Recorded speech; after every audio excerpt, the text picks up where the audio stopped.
That's the table. I had Christmas dinner there with Julian for every year that he was in the embassy. And the first Christmas there together, there were some 15 of us at the table. Then the number decreased. And so in the last Christmas we were there together, there was just Julian and I. Julian Assange, founder of the whistleblowing platform WikiLeaks, has been arrested. The U.S. judiciary is accusing Assange of conspiracy. It's unclear whether he will be extradited to the USA. If you're going to play with fire, you're going to get burned. Don't take on the most powerful nation in the world. Don't take on the U.S. Army. The U.S. accuses Assange of having helped publish classified material on U.S. military operations. That has changed the way journalism is done. Ignorance or misplaced idealism is no longer an acceptable excuse for lionizing these demons. They're threatening to prosecute Assange and lock him away possibly for decades. That's a blow to the very foundations of freedom of the press.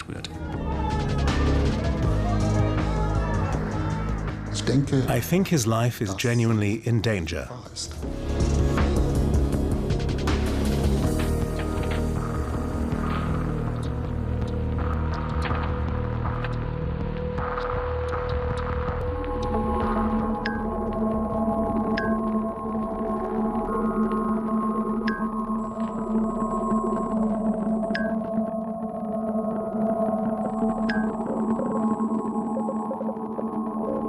Light them all up. 202 traffic, 260. Come on, fire. Hey, Roger. Keep shooting. God damn it, Kyle. All right. I hit him by head. The behavior of the pilots is like they are playing a computer game. 1-8, clear. Come on. Clear. Oh, it's their fault for bringing their kids to a battle. That's right. Something this video shows us is the reality of modern war from the air. And I don't think that that has been seen before. Blatant war crimes. On April 5th, 2010, WikiLeaks exposed them to the world. In those records, Julian Assange was about to become world famous. A military video has surfaced on the internet showing a deadly U.S. attack on a group of people in Iraq. Von der Organisation WikiLeaks. Online whistleblower WikiLeaks. WikiLeaks has posted this video. The video also shows the shooting of a bus which was rushing to the scene to help. 2 children were aboard the bus, both were seriously injured. You could say WikiLeaks was something truly revolutionary. It's changed the face of journalism. We were first in sort of introducing this secure Dropbox where people could securely submit material. Now every medium has it. We were sitting at the kitchen table and Julian said he wanted to start a wiki and making the information available for public analysis.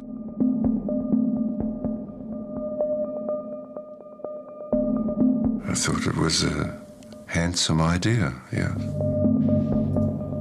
WikiLeaks posted original documents online on the condition that they were genuine and of public interest. Criticism soon arose that WikiLeaks was not acting with due caution. WikiLeaks uncovered corruption in the financial sector, environmental scandals, and war crimes. Secrets the government would have preferred to keep hidden.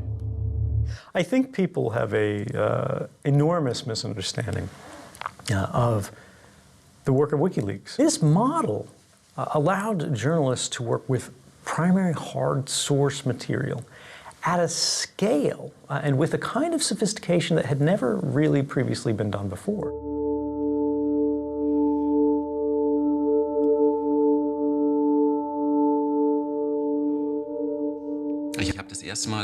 I met Assange for the first time in London in the summer of 2010.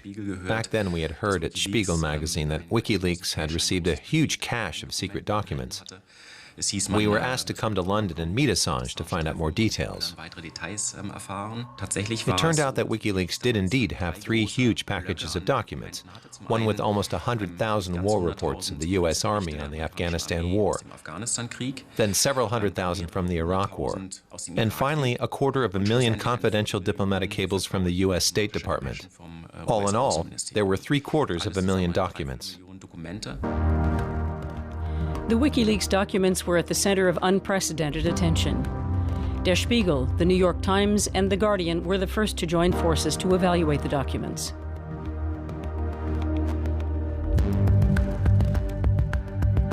Secret files that exposed the true war in Afghanistan.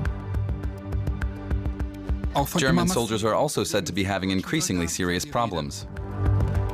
For Spiegel magazine, it's front page news.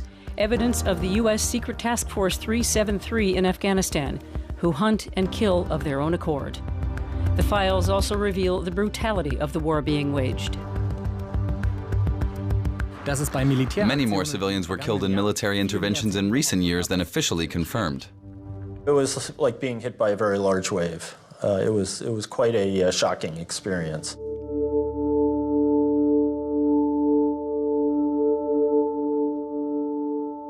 In 2010, I was the coordinator for counterterrorism at the State Department.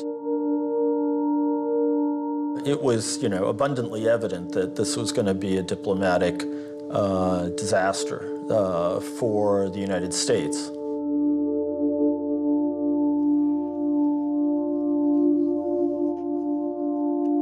Well, good afternoon. Do we have enough room in here? The United States strongly condemns the illegal disclosure of classified information. So let's be clear. This disclosure is not just an attack on America's foreign policy interests. It is an attack on the international community. The damage was enormous. I mean, I'm open to the possibility that selective release might have been justified in some cases. But again, wholesale release, what sense does that make? In Europe, the criticism was more subdued at first.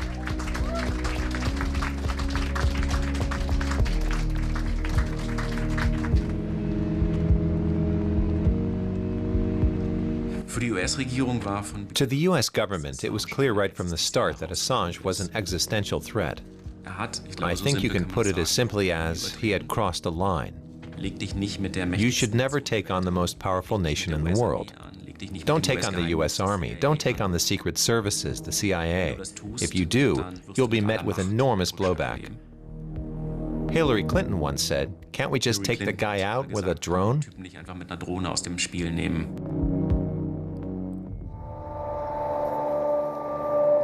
Julian Assange set his hopes on Sweden's liberal press laws. Afraid that the U.S. would investigate him, he hoped Sweden would be a safe haven for him and for WikiLeaks. At the time, key servers were located in Stockholm. They have since been removed and relocated several times. When he was in Sweden, and the first great releases after Collateral Murder, I did say to Julian that he ought to be careful. A warning that proved to be well justified. In Stockholm, Assange had intercourse with 2 women, allegedly unprotected. After attempting to reach Assange personally, the women turned to the police to compel him to undergo testing for STDs. The police opened preliminary investigations into 4 counts of sexual offense. Overnight, the story of Assange the rapist hit the headlines. It would become an accusation he could never quite shake off. Julian Assange was a rock star. Overnight, he was an asshole. And that was kind of Swedish consensus from left to right, up and down. In the meantime, the hunt for Julian Assange and his informants had begun in the U.S.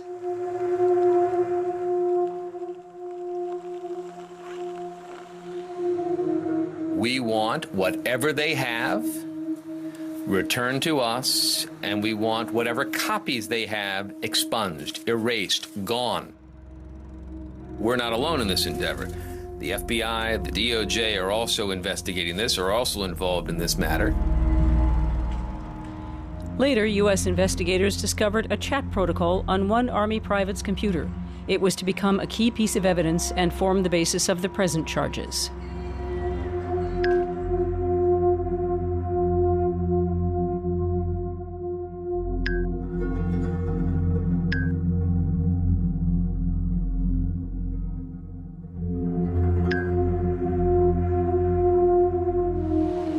The source Assange was exchanging messages with in the spring of 2010 was in Iraq.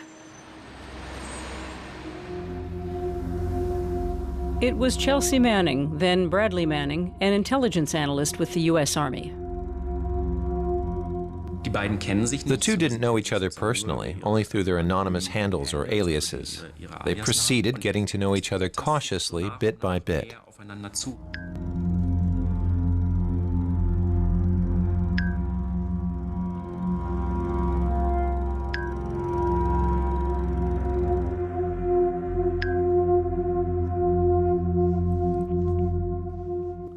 Then there was a new approach to communicating.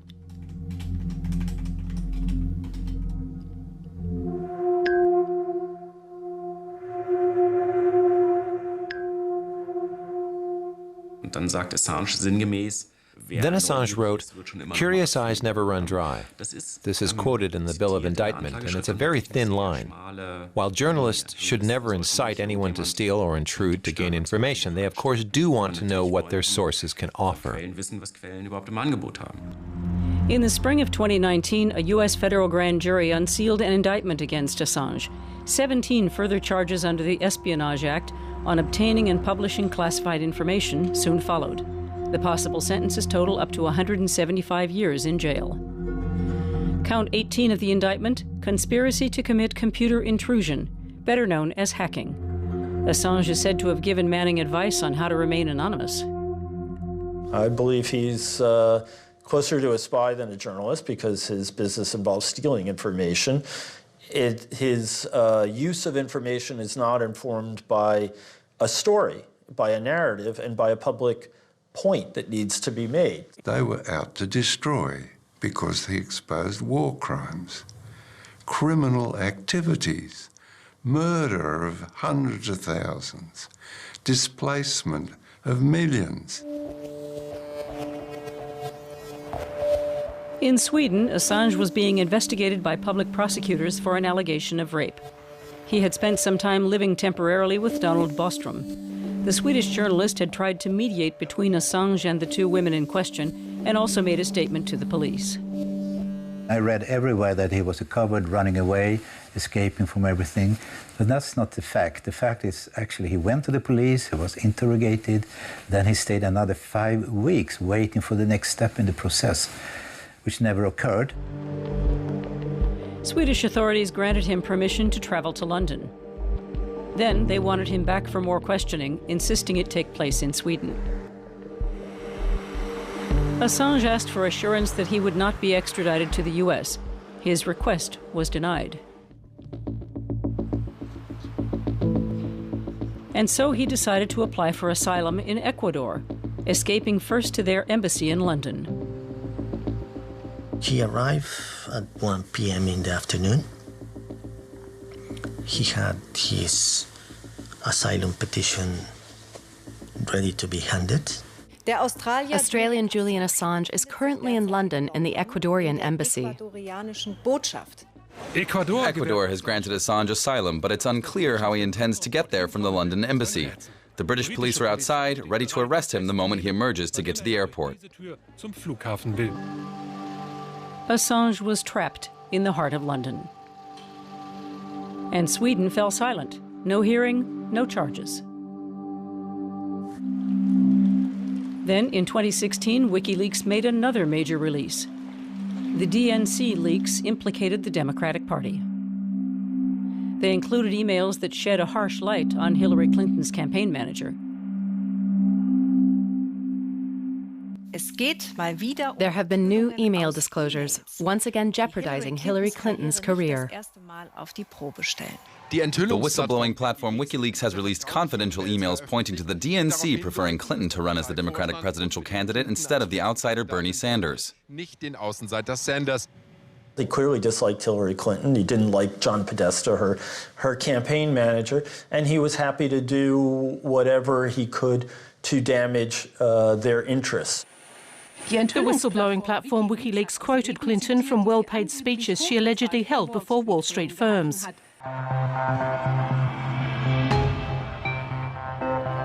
WikiLeaks! I love WikiLeaks! This is a case where an external actor is actually, as we would say, putting their hand on the scale and making a difference.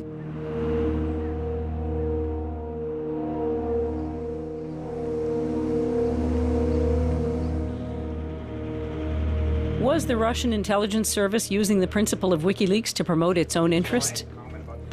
That was part of Robert Mueller's investigation in his report on Russia's influence on the 2016 American elections. Guccifer 2.0, the name of the hacker who allegedly acquired and provided WikiLeaks with the emails. According to Special Investigator Mueller, Russian intelligence service staff, who have since been indicted, were behind the hacks. I now believe that it is something like a 21st century hostile service working in collusion with the Russian intelligence services in that campaign. And I think for that reason, its reputation in the United States has been fatally damaged. This was journalistic activity. This was in the public interest to be published. It doesn't really matter where the material came from. If it's in the public interest to publish it, you have a duty to publish it. Donald Trump becomes the 45th president of the USA. Trump's victory came after one of the most suspenseful election nights in U.S. history. Donald Trump and his campaign team celebrate his victory.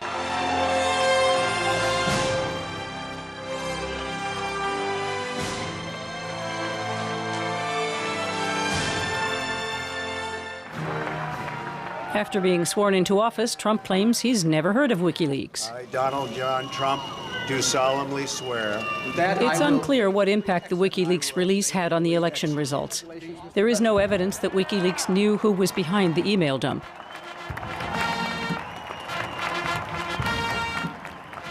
WikiLeaks walks like a hostile intelligence service and talks like a hostile intelligence service. We know the danger that Assange and his not-so-merry band of brothers pose to democracies around the world. Ignorance or misplaced idealism is no longer an acceptable excuse for lionizing these demons. You would agree with Mr. Director Pompeo, that's what he was when he made that remark, that it's a hostile intelligence service, correct? Yes.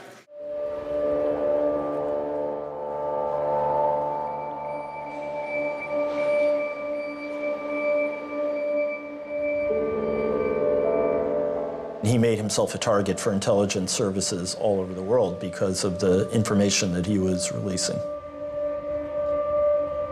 If you're going to play with fire, you're going to get burned. The Spanish company UC Global was responsible for security in the Ecuadorian embassy.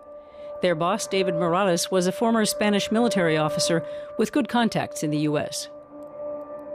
They started to put video cameras all over and change all the logs.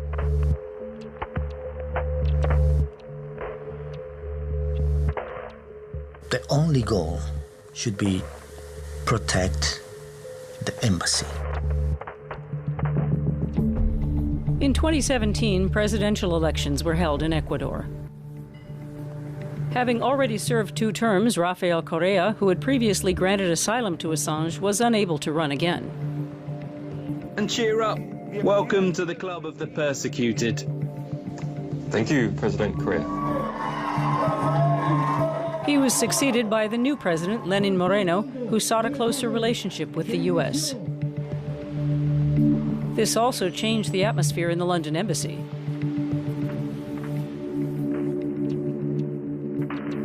Security staff started confiscating visitors' bags and mobile phones.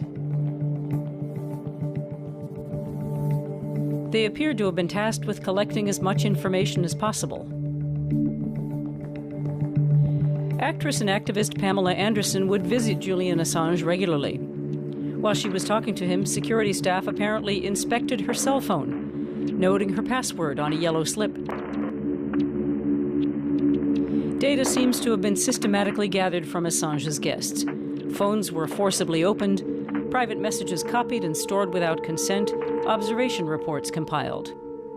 The German public broadcasters NDR and WDR are in possession of internal documents. In one email, the head of UC Global writes quite openly. Another regular visitor to the embassy is Assange's lawyer, Aitor Martinez, who is coordinating Assange's defense against the U.S. from Spain.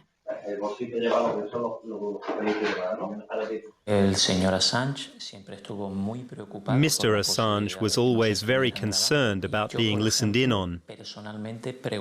I personally asked the security staff several times whether the cameras that were installed everywhere could also record audio.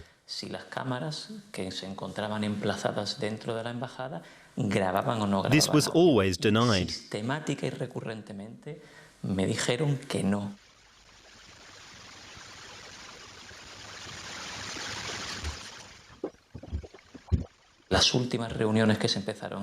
the end, we had all our conversations in the ladies' restroom because Mr. Assange was so worried about being heard.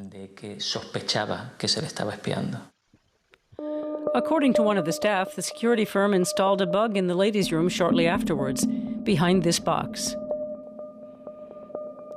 And in the meeting room, a bug was fitted inside the fire extinguisher.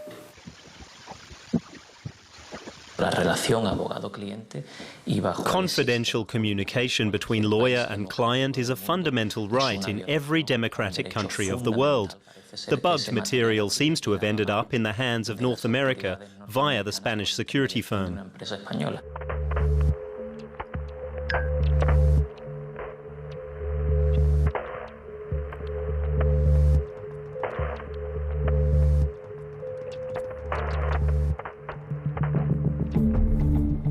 Who is X? We believe it is the CIA. David Morales is said to have frequently boasted to his staff about his connections to the U.S. An affidavit from a former employee states, when I asked him who his American friends were, he replied, the U.S. intelligence services. The connection with the U.S. intelligence services, and that is really stupid. Also, these emails are confidential, belong to my company, and it's our conversation, private conversation that I have. Spain's High Court has opened investigations on David Morales and UC Global. When approached, the U.S. authorities made no statement about the inquiry. In 2018, the security firm in the embassy was replaced. Assange's internet connection was cut for good, and hardly any visitors were allowed. It's reported that even his shaving equipment was confiscated.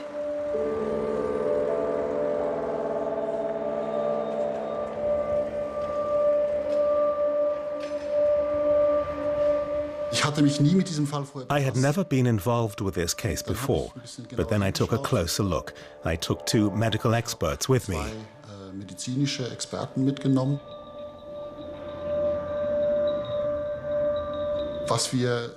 What we saw was that Mr. Assange was actually showing all the symptoms a person normally displays when subjected to psychological torture over a long period of time.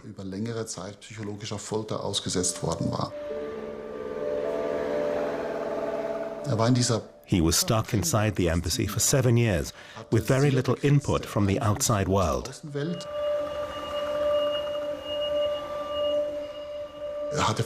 He hardly received any visits, either from his lawyer or from friends. He had no internet connection. On April 11, 2019, Ecuador allowed the British police to enter the building. Julian Assange, founder of the whistleblowing platform WikiLeaks, has been arrested after almost 7 years' asylum in the Ecuadorian embassy in London. He'd been right that he would be arrested as soon as he set foot outside the embassy, with the extradition order to the USA to quickly follow.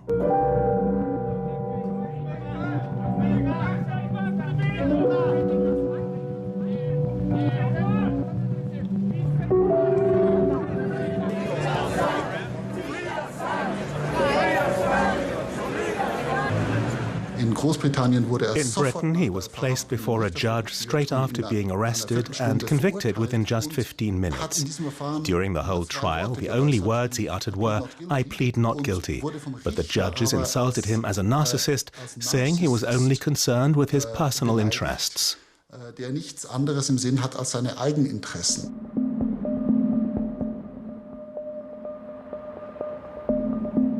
Stockholm, 2019. For 9 years, Julian Assange had been threatened with prosecution by the Swedish judiciary. Shortly after his arrest in London, the public prosecutor in Stockholm closed the proceedings due to a lack of evidence. Julian Assange is now locked up in a high-security prison in London. The hurdles to prevent extradition from Britain to the US are not especially high. There's only one decision!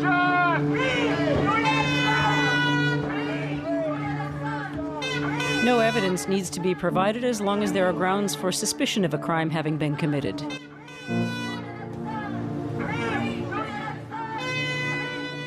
Julian Assange's extradition hearing could be one of the biggest cases in British legal history. If these charges under the Espionage Act weren't so serious, we should actually be laughing about it. After all, receiving, processing, and releasing secret information is the daily bread and butter of journalism. I don't believe in imprisoning journalists, but I think I could easily agree that someone who is stealing government information wholesale ought to be punished for that. I'm certainly not going to shed big tears for Julian Assange. Of course, it's much easier to make an example of someone and to violate all their human rights when it's a person nobody likes. Destroying Assange's image, undermining and tarnishing his reputation with sexual allegations, this shady hacker label, and the half-truths rumored about him, they're all part of it. And we absorb it all through the media, and are then more willing to accept and tolerate the fact that he's being mistreated. Dass man ihn misshandelt. What they are doing is illegal. To incarcerate a journalist and a... What's going to happen tomorrow when China demands the extradition of a Canadian journalist? What happens when Saudi Arabia does the same thing about someone living in Argentina? We are setting a precedent right now that we are going to live with for the next 100 years. And no matter what you feel about Julian Assange, the methods that WikiLeaks and everyone connected to it have pioneered have changed the way journalism is done. And if we cannot recognize that and we are not willing to protect it, I think the saddest part of this whole story is we probably don't deserve it. And as a result, we will no longer have it when we need it the most.